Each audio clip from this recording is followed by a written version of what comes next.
Jamaah, oh jamaah. Alhamdulillah. Alhamdulillahirrahmanirrahim. Kembali lagi di Islami Tinda, jamaah Islami Tinda dan dirahmati Allah. Waktu kita kembali membacakan pertanyaan-pertanyaan masuk yang ada di sosial media Islami Tinda. Kalau gitu kita kembali ke segmen Tanya dong Ustadz. Kami semua tanya dong Ustadz. Oke, kita masuk ke pertanyaannya dari Instagram hamba Allah.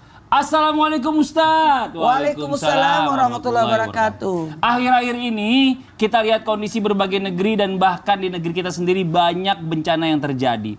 Baik itu bencana alam, bencana moral, anak durhaka kepada orang tua, maksiat terang-terangan dilakukan dan bahkan sudah menjadi tren dan bukan aib lagi yang untuk ditutupi. Lalu apakah yang harus dilakukan bagi orang muslim agar keluarganya selamat dari huru-hara akhir zaman ini, Ustadz Maulana? Ada 3 yang harus dilakukan oleh orang beriman. Yang pertama, kuatkan keimanan itu sendiri. Ketika orang punya iman, tidak akan mungkin dia berbuat dosa. Godaan kata iblis akan kugoda manusia dari depan, belakang, kanan, kiri. Tapi kata Allah ada yang tidak bisa kugoda yang memiliki iman. Makanya ketika orang berbuat dosa, pada saat itu imannya tercabut. Keluar. Lalu dia melakukan dosa. Tidak akan mungkin orang bisa melakukan dosa selama masih ada imannya.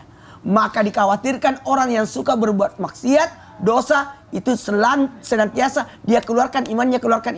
Dikhawatirkan imannya tercabut. Yang kedua, tingkatkan kepedulian. Hari ini kita bahas. Tingkatkan kepedulian. Bukan nafsi-nafsi. Jangan membiarkan orang melakukan maksiat, dosa. Tapi tingkatkan kepedulian kita, perhatian. Bagaimana kalau dia anak kita?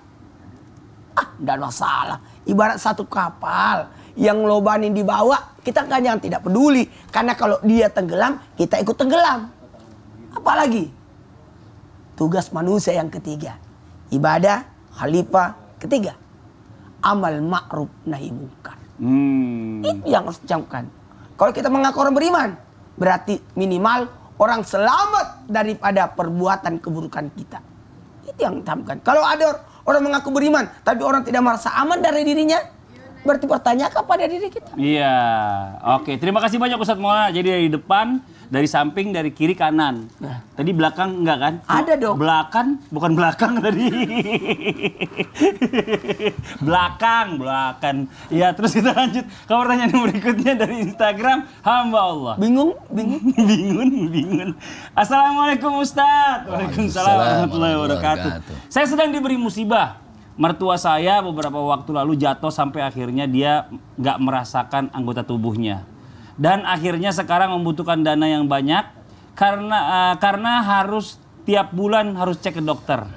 Bagaimana caranya aku bisa melewati semua ujian ini Ustadz?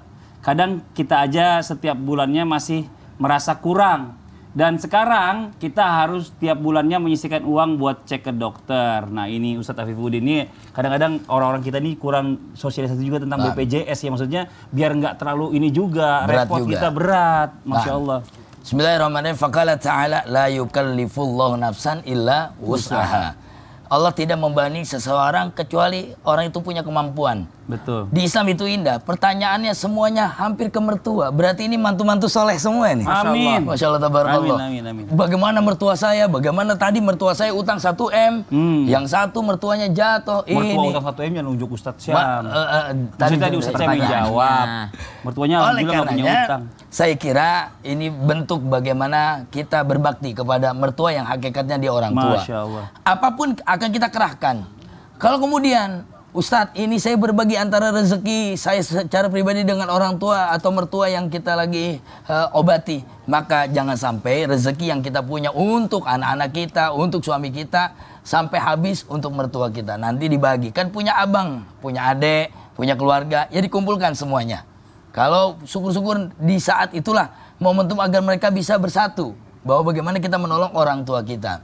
Ingat, tidak mungkin Allah kasih sebuah ujian kecuali kita sanggup memikulnya. Betul. Bila pun tidak sanggup memikulnya, maka kita serahkan kepada abang kita yang mikul. Atau adik kita yang mikul, atau siapa yang mikul gitu.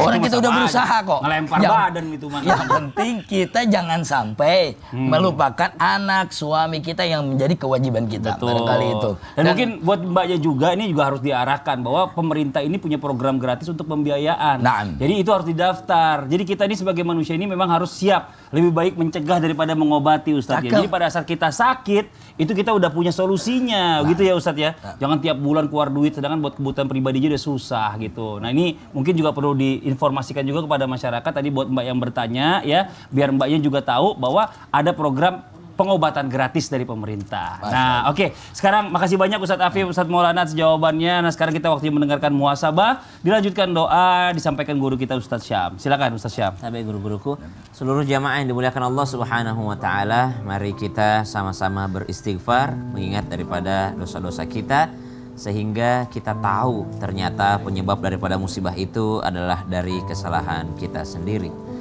Astaghfirullah Rabbal baraya, Astaghfirullah minal khataya.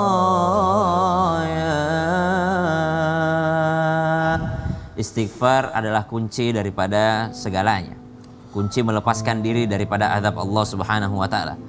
Kunci daripada mensukseskan kita di dunia dan akhirat. Kunci daripada segala keresahan kita. Bermuhasabah diri.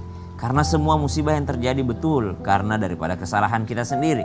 Ada yang mengatakan, Ustadz, tapi ada orang yang tidak pernah sholat, kerjanya maksiat, tapi tidak pernah kena adab Allah Subhanahu wa taala. Ketahuilah, adab itu bukan hanya berbentuk seperti gempa bumi. Kalau masih diberikan bencana oleh Allah Subhanahu wa taala, berarti Allah masih menegurnya. Ada azab yang lebih daripada itu semua ketika Allah sudah tidak menghiraukannya lagi. Allah tidak menghendaki lagi baginya kebaikan. Karena Nabi SAW mengingatkan, siapa yang dikehendaki oleh Allah Subhanahu wa taala kebaikan baginya, maka Allah akan mengujinya. Bisa jadi yang menimpanya adalah ujian supaya dia semakin dekat kepada Allah Subhanahu wa taala. Dan bisa jadi yang kita pandang baik-baik saja, bahagia-bahagia saja, aman-aman saja kehidupannya, tentunya dia juga diuji oleh Allah Subhanahu wa taala. Banyak orang yang mampu lolos daripada ujian kemiskinan, dia mengingat Allah. Ujian sakit, dia mengingat Allah. Tapi ketika sehat, dia lupa sama Allah. Yang diuji dengan kemiskinan, dia ingat meminta kepada Allah. Tapi ketika kaya raya, mereka lupa kepada Allah Subhanahu wa taala. Ada yang diuji dengan ujian kegagalan, mereka langsung ingat kepada Allah. Ya Allah, saya harus meminta apa lagi kepadamu ya Allah. Tapi ketika diuji dengan kesuksesan, mereka lupa bersyukur kepada Allah Subhanahu wa taala. Maka ujian itu pasti ada, musibah itu pasti ada, tergantung bagaimana kita menyikapinya. Bismillahirrahmanirrahim. Alhamdulillahi Rabbil Alamin. Allahumma salli ala Sayyidina Muhammadin Nabiyil Ummi wa ala alihi wa sahbihi wa sallim. Rabbana la tu'akhidna in nasina aw akhtana. Ya Allah, jangan kau hukum kami atas apa yang kami lakukan, apa yang kami lupakan dan apa yang kami khilafkan. Wa sallallahu ala sayyidina Muhammadin walhamdulillahi rabbil alamin. Amin amin ya rabbal alamin. Masya Allah, alhamdulillah, demikianlah perjumpaan kita hari ini, semoga bermanfaat. Sekali lagi mohon maaf atas segala kekurangan. Wabillahi taufiq wal hidayah. Wassalamualaikum warahmatullahi wabarakatuh. Waalaikumsalam warahmatullahi wabarakatuh. Astaghfirullah Rabbal baraya.